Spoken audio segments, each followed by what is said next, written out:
அனைவருக்கும் வணக்கம். நான் உங்கள் விஜய். இன்னைக்கு நம்ம இந்த எபிசோடில் எதை பற்றி பார்க்க போகிறோம்னா 11 ரூல்ஸ் ஃபார் லைஃப் அந்த புக்குடைய 6th சாப்டர் பற்றி தான் பார்க்க போகிறோம். Chase the hard things. இதில் ஆதர் எதை பற்றி சொல்ல வர்றாருன்னா, 35 வயசு மதிப்புமிக்க ஒருத்தர் பேங்க்கில் ஒர்க் பண்ணிட்டு வராங்க. அவருடைய வாழ்க்கை புரிதலான தத்துவம் என்னன்னா, வாழ்க்கையை பற்றி நாம் இந்த உலகத்தில் வந்தது நல்லா என்ஜாய் பண்ணணும், நல்ல திருப்தியாக என்ன கிடைக்குதோ அதெல்லாம் சாப்பிடணும், நல்லா என்ஜாய் பண்ணிட்டு இந்த உலகத்தை விட்டு போகணும். அதுதான் அவருடைய லாஜிக். பட் எல்லாருக்கும் அந்த லாஜிக் செட் ஆகாது. அவர் என்ன பண்ணுறாருன்னா, நல்லா சாப்பிட்றாரு, நல்ல ஆயில் ஐட்டம்ஸ், நிறைய தின்பண்டங்கள் எல்லாம் நிறைய சாப்பிட்றாரு, நல்ல சந்தோஷமாக வாழ்ந்துட்டு இருக்காரு. அப்படியே ஒரு 10 வருஷம் போது 45 வயசு. அப்போ என்ன ஆகும்னா, அவருக்கு கொலஸ்ட்ரால், டயபெட்டிஸ் இதெல்லாம் வருது. அப்போ நிறைய அவர் ஃப்ரெண்ட்ஸ் எல்லாம் சொல்கிறாங்க, இதெல்லாம் சகஜம், இந்தியன் இதெல்லாம் சகஜம். திரும்பி அவர் அவருடைய உடல்நலம் பற்றி அவர் கன்சிடரே பண்ணுறதில்ல.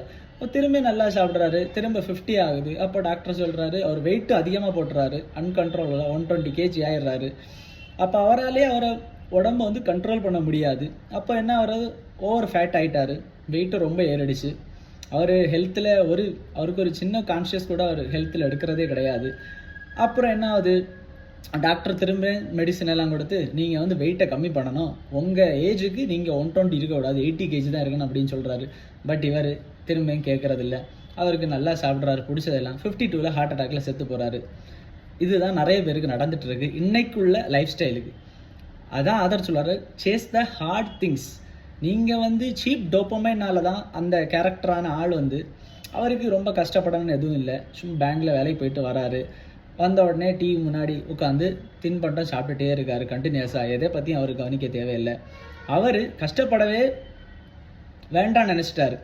பட் உங்களுடைய உடல் ஆரோக்கியத்தை நீங்கள் ரொம்ப ரொம்ப கன்சிடர் பண்ணணும். நீங்கள் அதை கன்சிடர் பண்ணாட்டா லைஃப்பில் நீங்கள் மிகப்பெரிய துன்பங்களை சந்திக்க நேரிடும், கஷ்டங்களை சந்திக்க நேரிடும். நான் கஷ்டமே பட மாட்டேன். ஒரு பழமொழி கூட இருக்குது, நோ பெயின் நோ கெயின், உழைப்பில்லாமல் ஊதியம் இல்லை. இப்போ அவர் பேங்க்கில் வேலை பார்க்காரு, அது ரெண்டாவது கான்செப்ட். பட் நம்மளோட ஹெல்த் ஃபிட்னஸில் ரொம்ப ரொம்ப கன்சிடர் பண்ணணும். அவர் ஃபிட்னஸில் கன்சிடரே பண்ணலை. அவர் என்ன பண்ணார், வெயிட் ஏறிட்டே இருக்கு, ஏறட்டு நாம் எதுக்கு அதை பற்றி யோசிக்கணும்.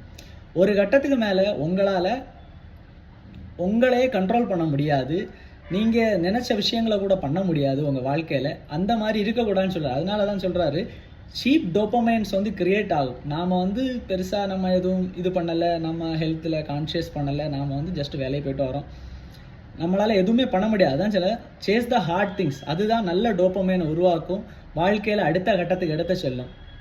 நாளைக்கு நம்ம 7th சாப்டரை பார்க்கலாம். நன்றி, வணக்கம்.